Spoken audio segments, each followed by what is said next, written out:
Good morning and welcome. So happy that everyone could join us here virtually on Zoom this morning. My name is Sarah Thrall, and I'm the General and Personnel Manager for the Lexington Philharmonic. This is the first installment of our new virtual series, Connect with Us. Friday mornings at 10 a.m. In March and April, we will be here online, sharing new videos and hosting conversations with our musicians and community members about music. Today's Connect Coffee Hour is hosted by Lexphil's Interim Artistic Advisor, Kelly Corcoran. Kelly joined Lexphil in this position at the start of this year, and we are thrilled to have her on board with Lexphil. She is also the Artistic Director and Conductor of Intersection, a contemporary ensemble in Nashville, Tennessee. She has previously served 9 seasons as Associate Conductor at the Nashville Symphony and Director of the Symphony Chorus, also at Nashville Symphony. Kelly is also pursuing her master's in public health and health behavior from the University of Alabama, Birmingham. So today's conversation about the arts and healthcare is a perfect way for this series to get started. In this hour, we will be exploring connections between the arts, healing, and healthcare. And our guests today are Jackie Hamilton Saykaly, former director of UK Arts and Healthcare Program and a board member for NOAA, which is the National Organization for Arts in Health. We also have Jason Akhtarekhavari, who is the current manager of UK Arts and Healthcare. And Jackie and Jason also happen to be dedicated board members for the Lexington Philharmonic Board of Directors. So we are so grateful for them for that as well. Just a couple housekeeping things before we get started. For those joining us on Zoom, if you have questions for the panelists, you can put them in the Q&A feature at the bottom of your screen. Also, if you have comments or any tech issues, just chat those in the chat box and I will monitor those. You can also enable closed captions at the bottom of your screen. There should be an icon that says live transcriptions for those of you that might want those. There will also be a poll for our attendees on Zoom that will come up in the talk. And if you are joining us via Facebook Live, you can chat your answers to that in the comments on Facebook. I think that's it. So without further ado, I will turn the mic over to Kelly. Thanks, Sarah. I'm thrilled to be here with all of you, and thank you, Jackie and Jason, for joining us this morning. So to frame these coffee hours and what they are hoping to do with our community, we are here to connect with you, to connect with each other. We want to highlight community members and the work of the Lexington Philharmonic, and we really want to engage in community conversations about topics that are relevant and meaningful and of value to our community. So we hope to have a casual, meaningful conversation this morning that will hopefully leave you with some new information, new things to think about.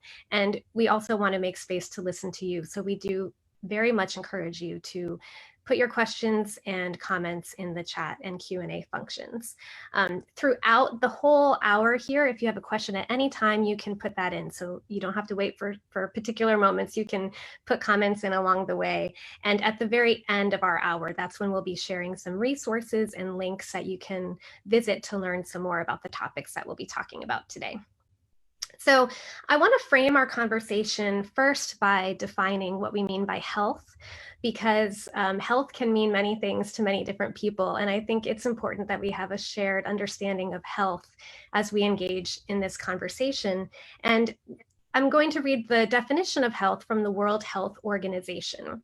So health is a state of complete physical, mental, and social well-being, and not merely the absence of disease or infirmity.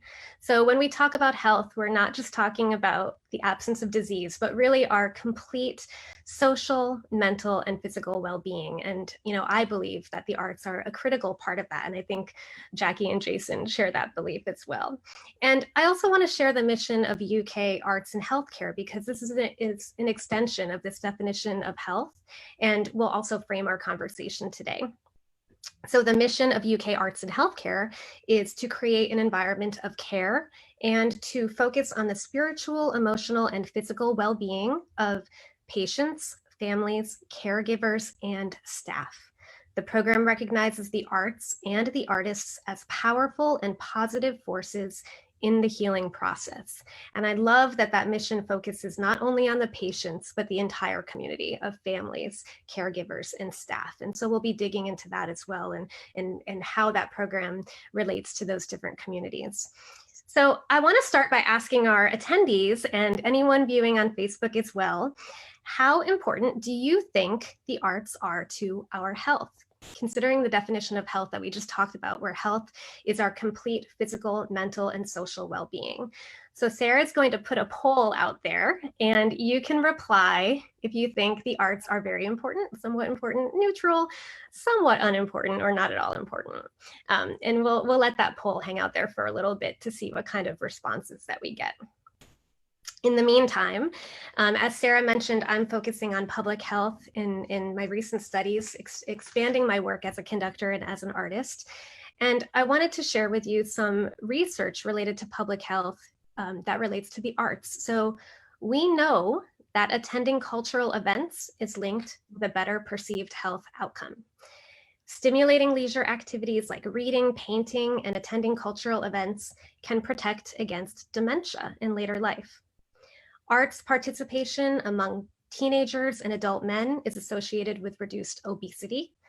Arts and cultural engagement is associated with reduced mortality risk.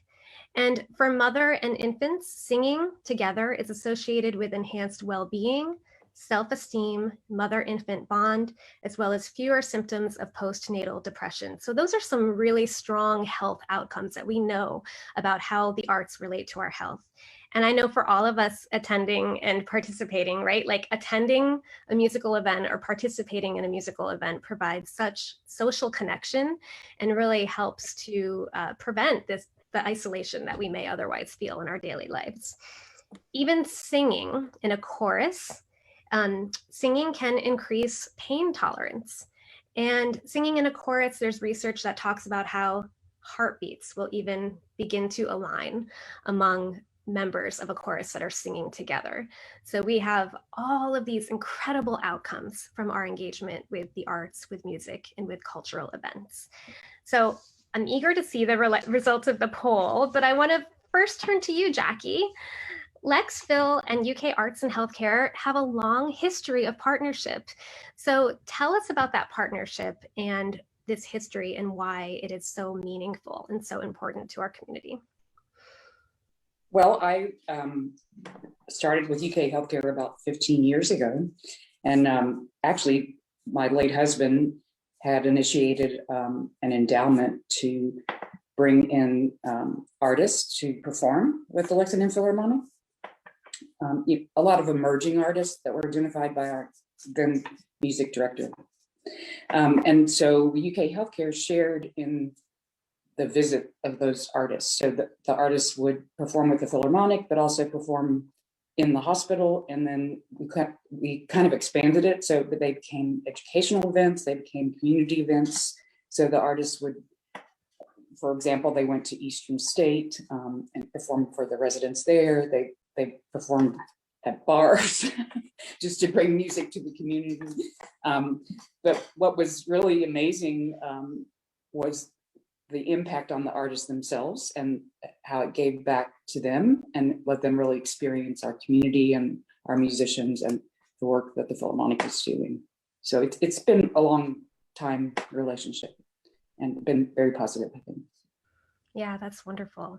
I love hearing your thoughts on how it impacts the artists and the musicians as well. And it's really a reciprocal relationship. Okay, so we got the results of our poll and 92% of you said very important. So that's great to hear. We have a supportive audience that aligns with our discussion. So thank you for sharing your feedback. So Jason, let me turn to you. But first, Jackie, you've been a board member for NOAA, the National Organization for Arts and Health. And Jason, UK Arts and Healthcare is a member of NOAA. So Jason, can you tell us what is it about the program here in Lexington that is nationally recognized?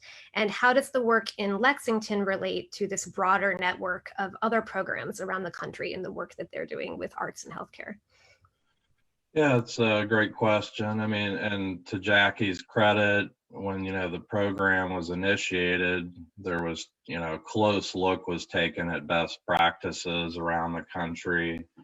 The field of arts and health is not maybe as young or as new as some people think. It goes back several decades. So there's been a lot of people in the field over time developing best practices. And so those things were incorporated into, the genesis and the development of our program.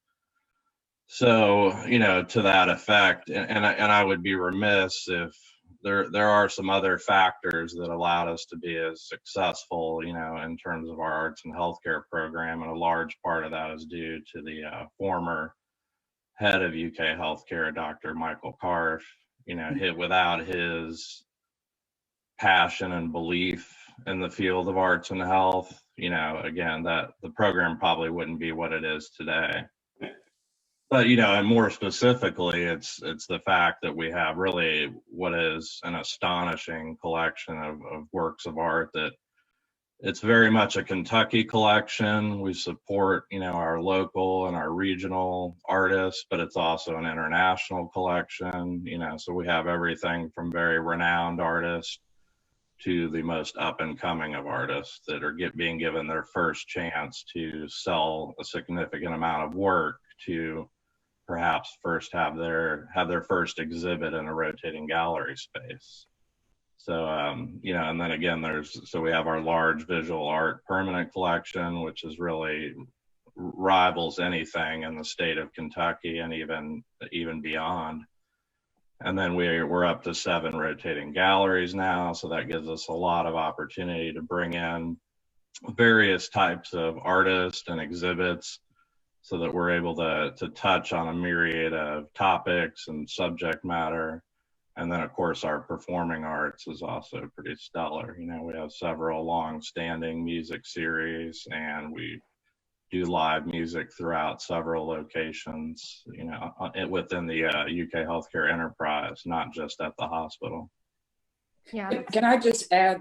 Sure. I think what's important about the rotating gallery presence is that's primarily, it's for patients and families, but our staff is always excited and sometimes critical of what gets hung there, but it keeps things fresh and starts conversations about the arts.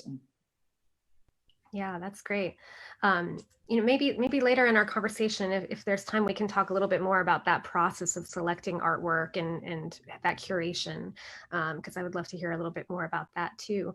But Jackie, we're in the midst of a global pandemic, and this has disrupted our ability to have in-person experiences with art.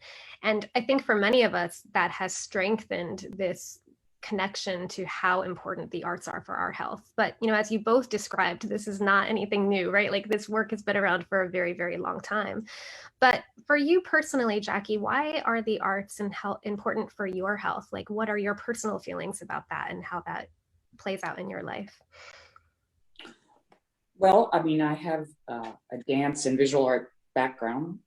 So it's just been a part of my life forever. I'm pretty old. But I just think it connects us to our inner self and our soul. And we can use the arts to sort of, put what's on our mind out there and see it and understand better where we are and understand how we can improve ourselves and stay healthy. Yeah. And Jason, how about for you in your personal life? Yeah, well, so I had the honor of presenting as the opening keynote yesterday for the Regional American Music Therapy Association conference. And my whole theme was connecting and expressing. And, if we look back throughout history, it's pretty clear that, at any given time, any civilization or society that was thriving also had a thriving arts and an arts community. The arts was pushed to the top of the list. So we all have this, human desire to, number one, connect with others, but number two, to express ourselves. And so that's, again, speaks to the connection of why we're here today and why it's important that, people that are asking, what does the Philharmonic have to do with arts and health? And what does that have to do with music therapy or art therapy? All of these things are connected because they're all joining us together. They're all allowing us to express ourselves, so that's really the standpoint I come at it from. And if you can't do those essential things that, is innate to who we are as human beings, then you will suffer both mentally and physically. Yeah. I think too that it's important to mention that I know UK Healthcare, when they're recruiting faculty and staff, the thriving art community here is a part of selling Lexington and why they would want to come here. So it's so important to enrich our community. Yeah, absolutely. I mean, the arts are a vital, thriving part of the identity of the community. And so I think just kind of capitalizing, it's not the right word, but showcasing that and honoring that and lifting that up is critical. So speaking of music and the power of music, we're going to take a break here and we're going to listen to a musical performance by Benjamin Karp, who is the principal cellist of the Lexington Philharmonic. And this is the Saraband from his Bach's Cello Suite number 2 in D minor. And as we're listening, I just want to invite everyone to, certainly just take in that music and in whatever way it brings, whatever it brings to you right now this morning as we're gathering together. And I also want to invite everyone in the chat to share a personal experience of a way in which the arts have enhanced your physical, mental, or social well-being. So you can type that in while you're listening or wait until afterward, but we'll listen to a little bit of Benjamin Karp playing some Bach. And I'll also add, sorry, Sarah, before you start, that if you are writing in the chat, just be sure that you share it with all attendees, or you can do just the panelists, but we would love everybody to be able to see your comments, so you can share it with everybody in the chat.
What a beautiful performance.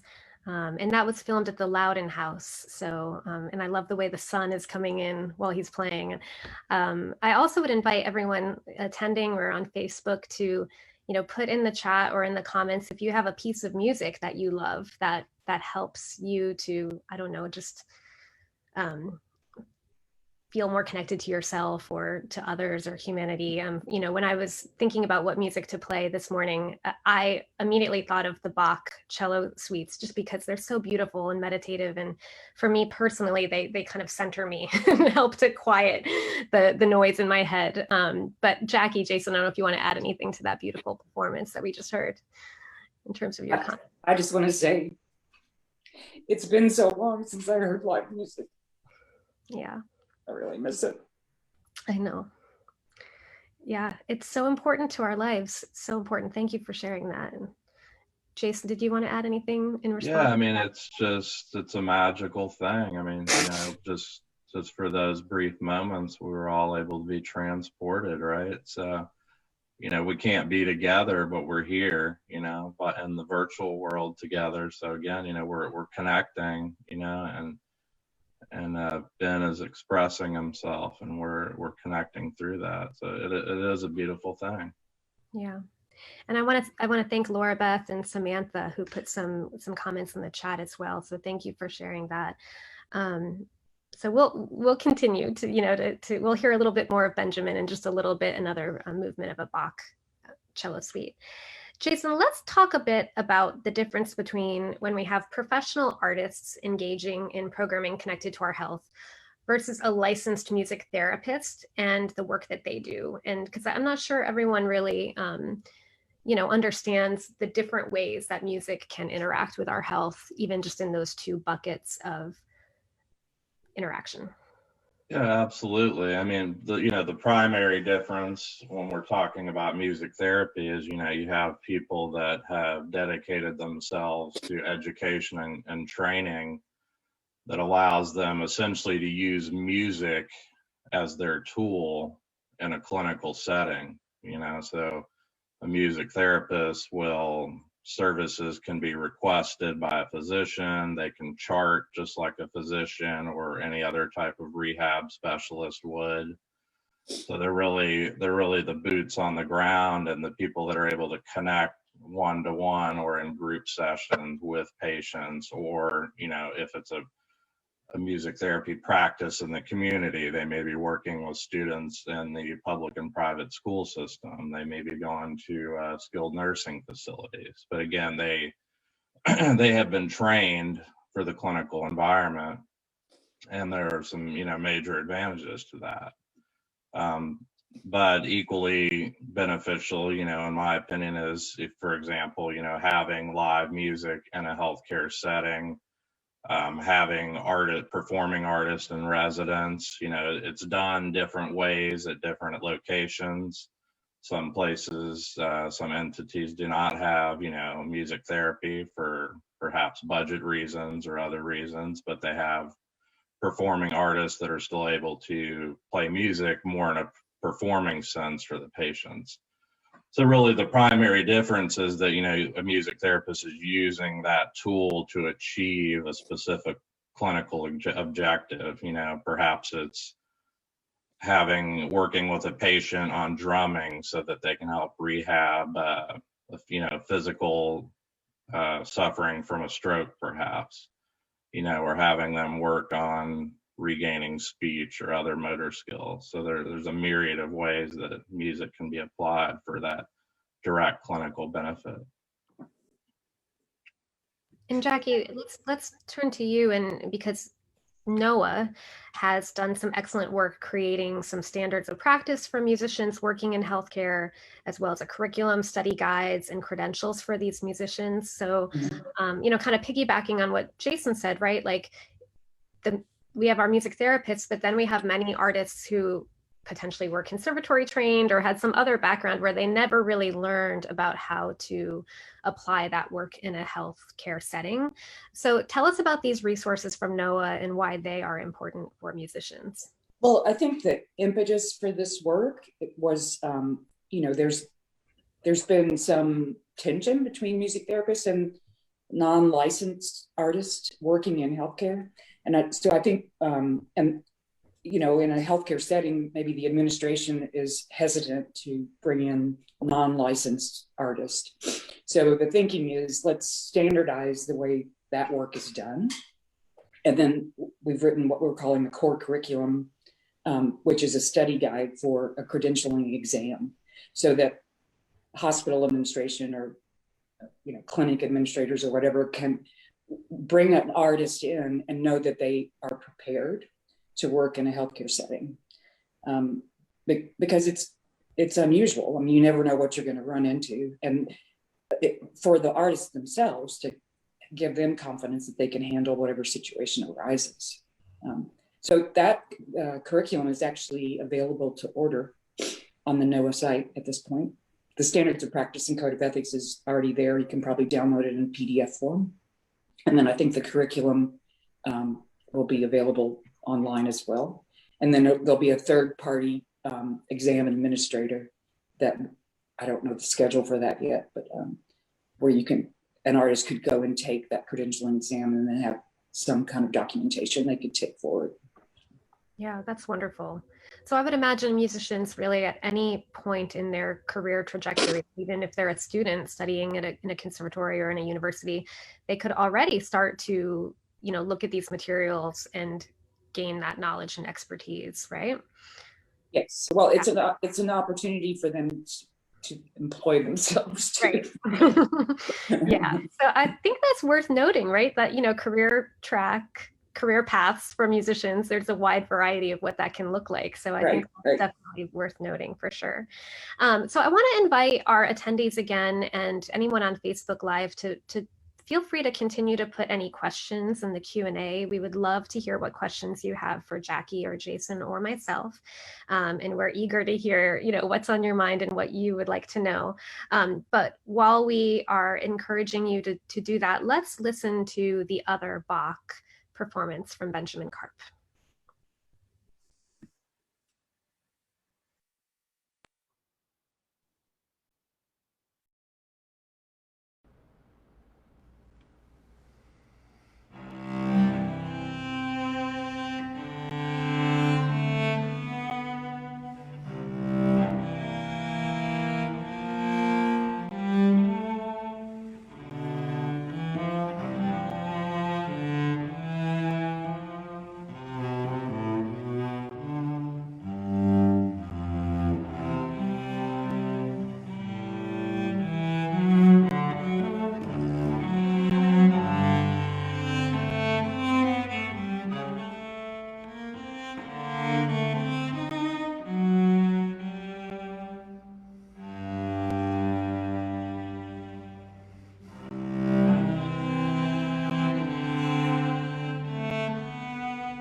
So in each of these coffee hours, we will always be featuring a live or not a live performance because we recorded it ahead of time, but a performance from one of our musicians from the Lexington Philharmonic that connects to the topic that we'll be talking about in that particular morning. So we hope you come to future coffee hours because we'll have more performances, is my point, featuring other members of the orchestra. So Jackie, when we first started this conversation, we talked about the mission of UK Healthcare and this idea of not only serving patients, but also serving families and caregivers and staff and these other constituents as well. I'd love to dig into that a little bit more and talk about caregiver burnout and the work that is happening in that space. So if you could talk about that a little bit and any of those other spaces as well, staff, families, beyond patients. I think you're muted, Jackie. Technology. You're good, no worries. I think Noah's doing, so we have regional art and healthcare groups set up, and there's been a lot of communication about caregiver burnout during the pandemic in particular. So there's some amazing work going on across the country, implementing either listening to music, making art, all different art forms for nurses and doctors. Now, the challenge, of course, is you can't take them away from their work to engage in a session. So they have to be opportunities that they can take a few moments out of their day and recenter before they go back to the fray. And so, but Noah is conducting like this online conversations and workshops around this topic. And I think you can join those even if you're not a member of NOAA. And people are just sharing ideas and things that have worked. And so I think it's just important work right now. Yeah, that's good. Jason, what are you working on right now at UK Arts and Healthcare? And I know you have an upcoming exhibit at the Loudon House, so you can tell us about that. But what are the other things that you're working on right now? Well, just to follow up on the question just posed to Jackie, and in 2019, we started a pilot program called Arts Cafe, and working with the coordinator for the surgery residency program. So we engaged a number of artists to lead workshops on the weekends that residents could attend and be guided through creating work in a different medium. So the residents were able to come together. They could even invite family members, make art, have some food, have some conversation. Because, burnout is an issue across the spectrum, but residents are under extreme duress and extreme long working hours. So there's, a lot of issues with suicide rate and so forth. So we felt, it was important to, and again, this, I don't want to take, full credit for this because Sarah Brown, who is the coordinator, really brought the germ of this idea to me. So that's something, related again to burnout. And then we're just wrapped up our second of 2 workshops that we did with staff where they, over a period of about 2 years, collected thousands and thousands of pieces of plastic medical waste, such as the caps from vials and so forth. And we created 2 large works of art. The staff actually, through a series of workshops, created these 2 works of art that were really amazing. And especially the one we just finished in the children's hospital is a giant unicorn about 6 foot by 6 foot. And the staff and the patients are just thrilled. It's kind of become this symbol, for COVID and bringing happiness into an otherwise dark space.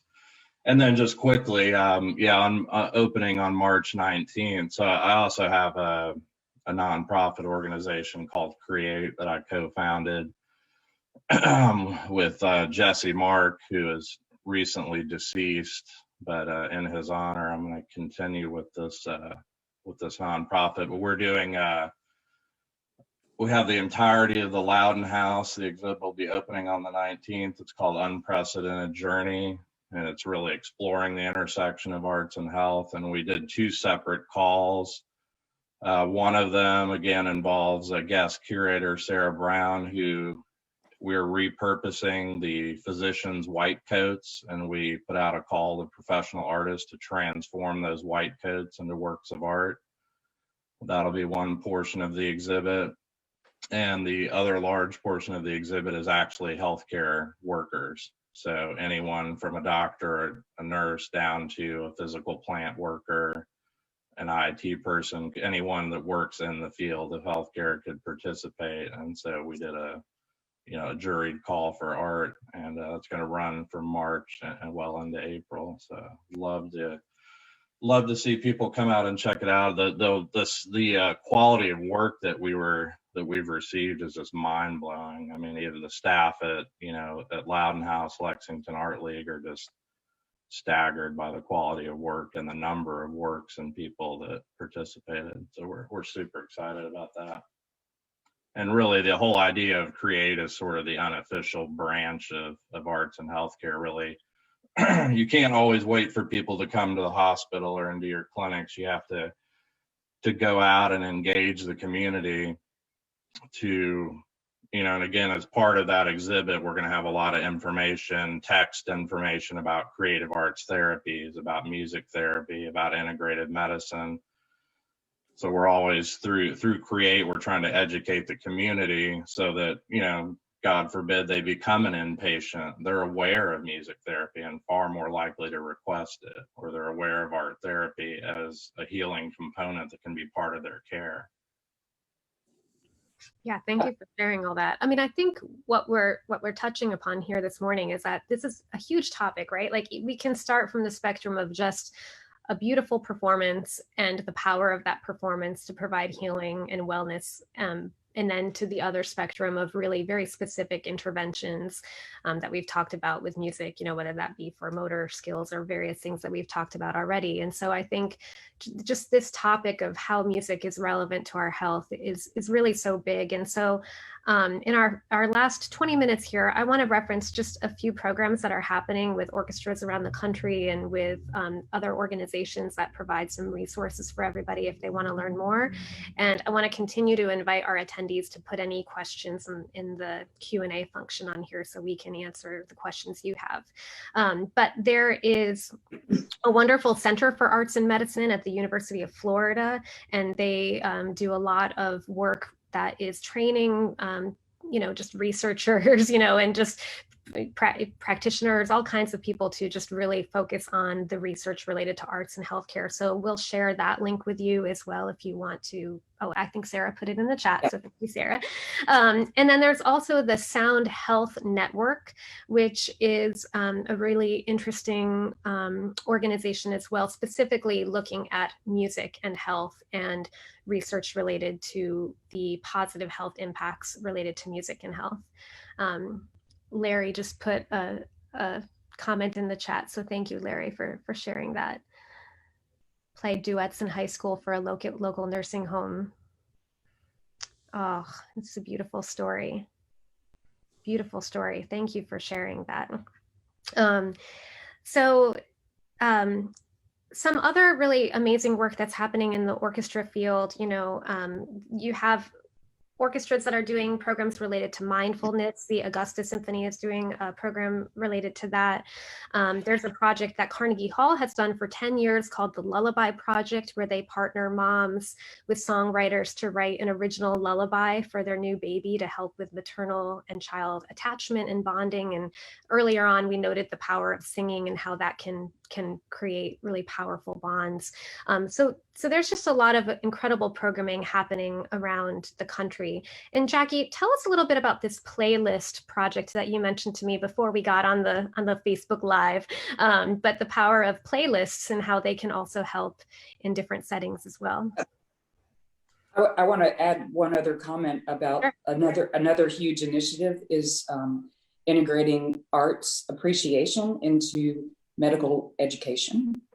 And there's a lot of work being done around that, so that it's either music or visual art, using visual arts to improve physician future physicians' observational skills so that they see the patient as patient and not an illness. But Houston Methodist, though, has spearheaded this program for behavioral health. And so the patients actually build their own playlist. They choose the music that makes them feel centered and calm. And then they have these little sound booths. So when they are agitated, the nurse can say, go to the sound booth and listen to your playlist. And then they can also take that home with them. So it's a tool for healing when they return home. So it's been very successful. I love that. And that each playlist is personally curated for that individual. Yeah, that's great. Yeah. And then there was a question for Jason in the chat. Where can we see sculptures made by UK healthcare staff? Well, I don't want, they're both located on patient floors, so I wouldn't encourage anyone at this particular time with COVID to come in. But I would be happy. They're so awesome. I'd love to share. If we could potentially send out a couple images to the group that attended today, I'd love to do that. And then we would, one of them again is and they're somewhat three-dimensional, but they're not sculptures. They are kind of large mixed media pieces would probably be the best way to describe them. But be happy to share images. And one of them is on the bone marrow transplant unit.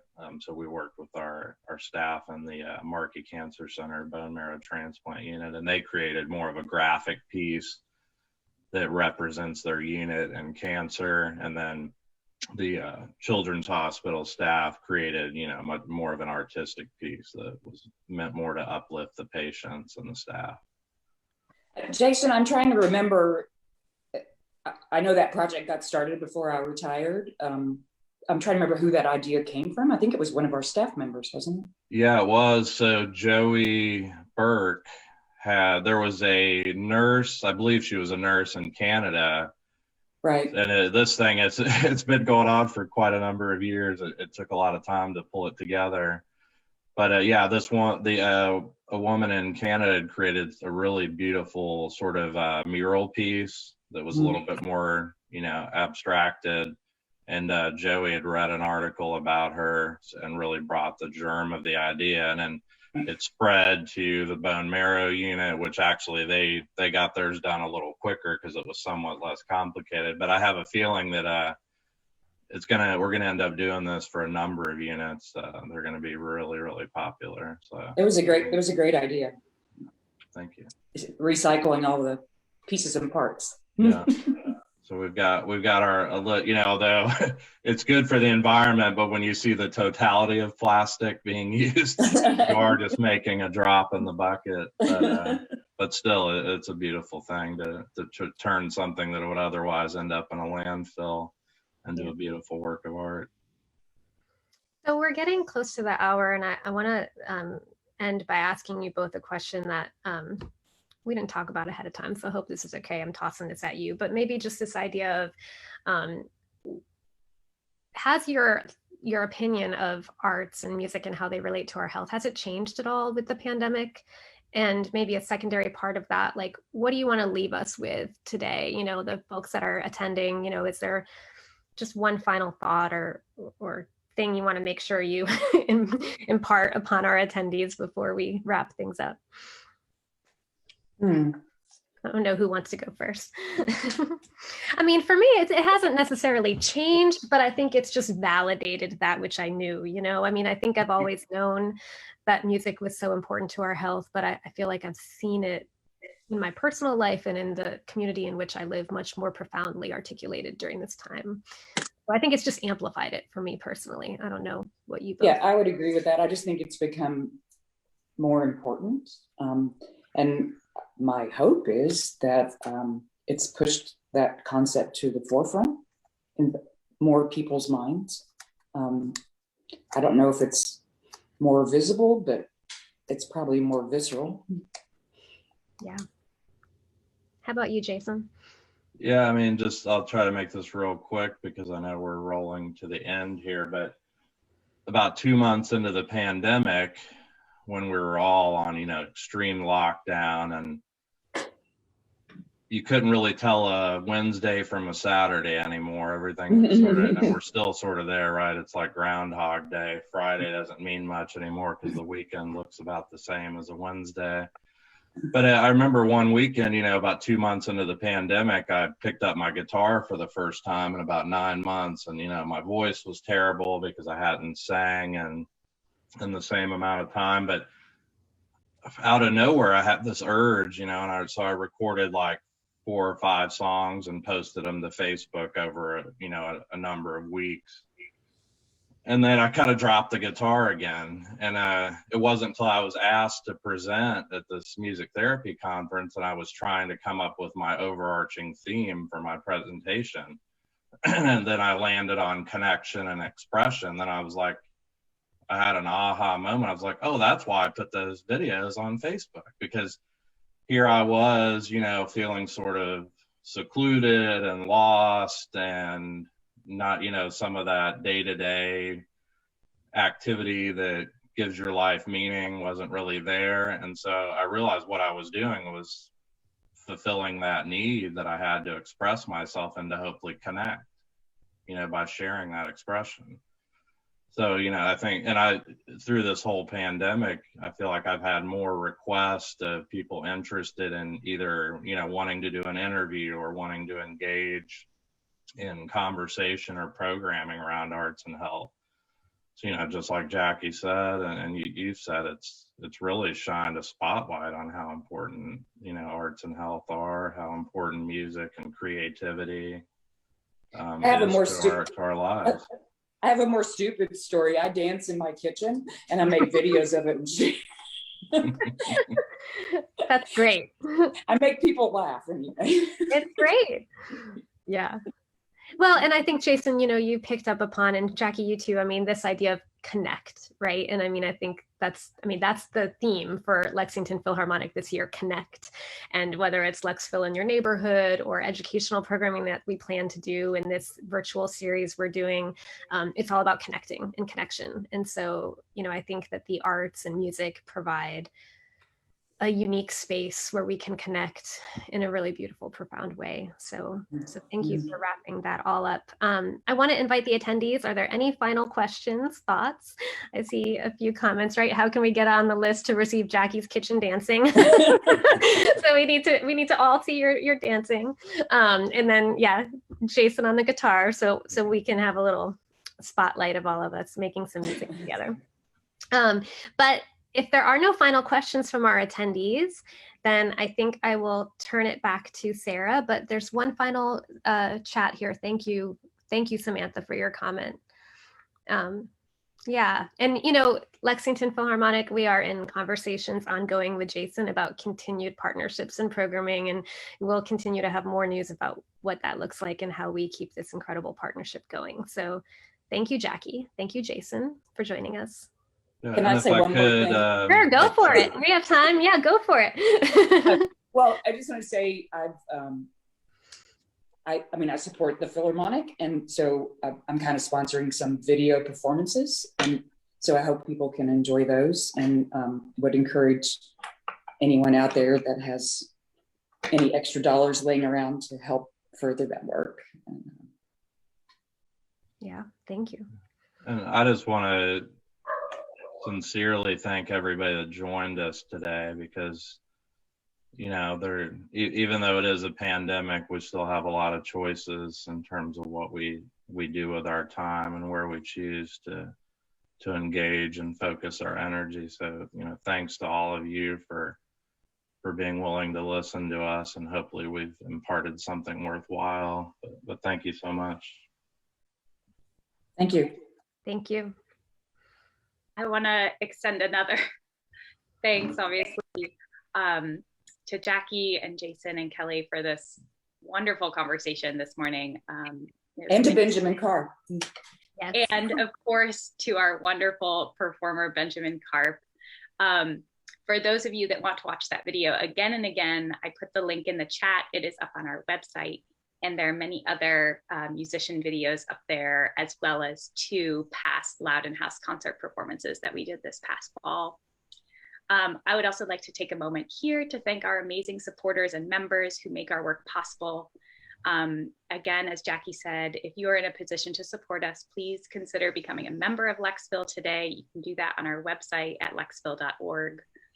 And lastly, I'm sharing a link in the chat to a Lexville survey, community survey that only takes 30 minutes to fill out. And we would love to hear your feedback and what's important to you as we start to develop more programming and start to think about what our future looks like past COVID. What is that going to be like? Wow. Anyway, heartfelt thanks to all of you again. Thank you to our viewers here on Zoom and on Facebook. I hope everyone has a wonderful morning, and we will be back here next Friday at 10 a.m. To share a conversation with some members of our violin section. That's really fun. And then the Friday after that, we have another Connect Coffee Hour. So we hope you will tune in again and come back and keep connecting with us. Thank you so much. Thank you. Bye.